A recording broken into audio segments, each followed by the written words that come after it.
Fargo man has a warning for anyone selling things online. After selling his car to a woman, he later learned she used a fake check. Valley News Team's JC Dodd joins us with more, including how to keep this from happening to you. JC? That's right, Stacy. A West Fargo man told me that this woman, Amy Murray, used and forged a cashier's check to buy his car. Now, I did some digging, and since 2019, Murray has been convicted of 3 felonies, one of which is forgery, similar to what the West Fargo man says happened to him. Earlier this year, Murray was a person of interest in a Fargo police investigation involving multiple fraudulent checks. In February, she was arrested for an unrelated warrant and convicted of assault and preventing arrest. Now, 6 months later, a man says he is Murray's latest victim.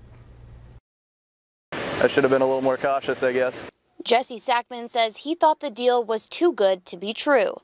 As it turns out, he was right. Just an hour after posting his 2003 Chevy Tahoe for sale on Facebook, he says Amy Murray responded saying she'll take it.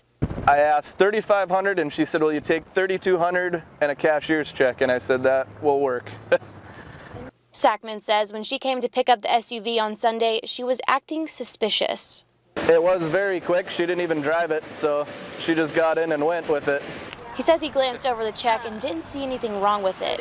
But later that night, he noticed something was off. Looking a little deeper into it, and that's when I saw the little spelling error there. On the top right corner of the check, a misspelling, reading Dell Bank instead of Bell Bank.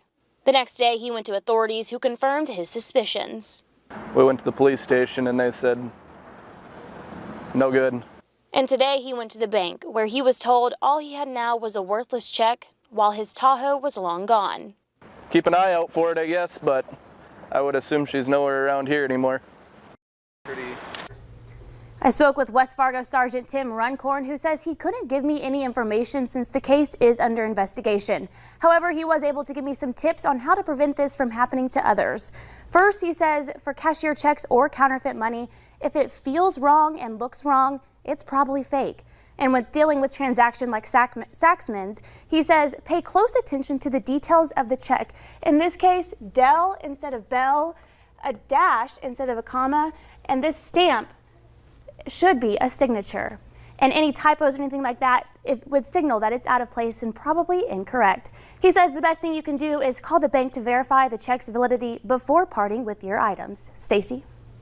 All right, thanks so much, JC. And in cases like this, police say they hope to find the items or the suspect and get the items back to the victim.